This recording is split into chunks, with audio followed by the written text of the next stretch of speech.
This video we are going to learn about forms in HTML. Forms in HTML means you can create forms. Form means form is used to capture data. Generally we find a lot of websites or web pages where you have to fill in some information, you have to feed data, and finally you have to submit the data. Say for example any university website which is taking online admissions, so the university has given you a web page to give your details and you have to submit the details. So this is a sample web page where you can find the form has been created. These white boxes are text fields, and these are radio buttons.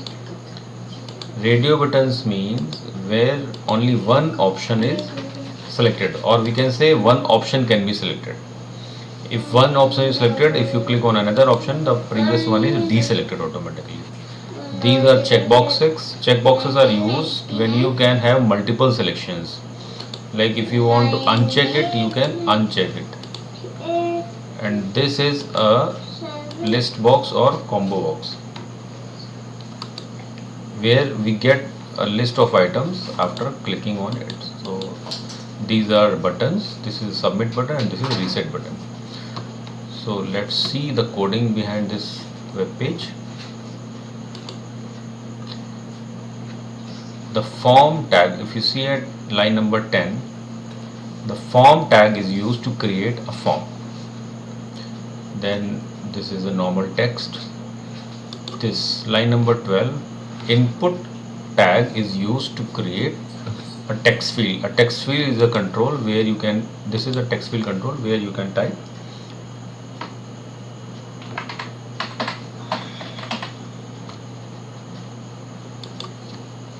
So this is an example of text field. So input type equals to text. It defines the text field type. Name of the control is first. For the first name, text field. Size defines this width, how much size you want. And then max length defines how many maximum characters can be entered in this field. Then we have another text field, input type equals to text, name equals to last, the second text field. This is the second text field. The name of the control is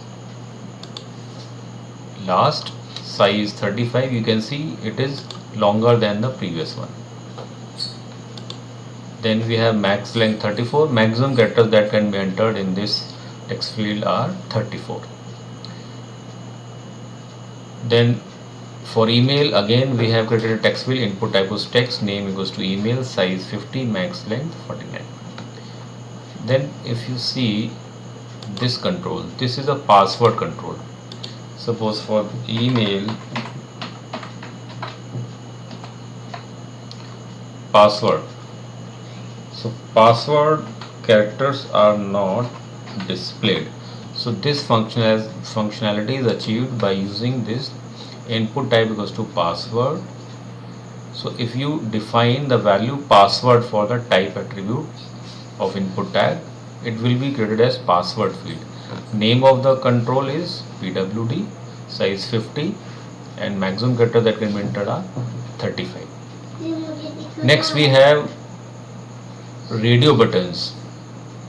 These are the radio buttons. I had told you that radio buttons mean you can select only one option. So this functionality is achieved by input tag, type attribute, and the value should be radio.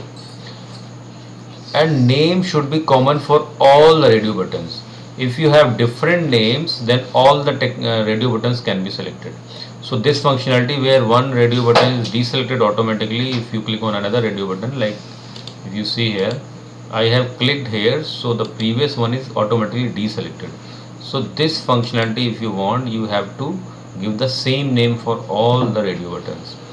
Value, this value is submitted to the server. Once you submit the data, for the radio button 1, the value will be submitted as web, for second mag, then paper and other.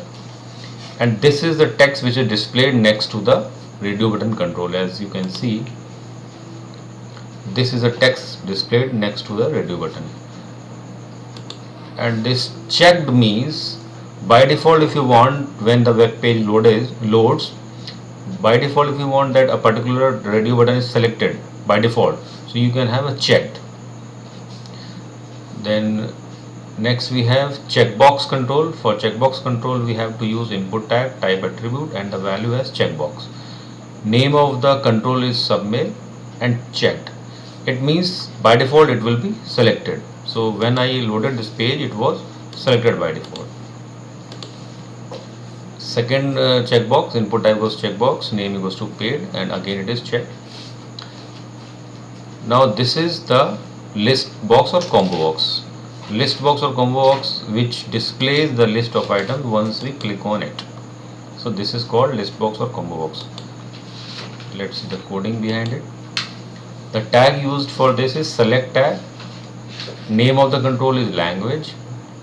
Then option tag and value attribute equals to C option value. So the value which are displayed are these C outside this angular bracket, and these values in double quotes are submitted to the server.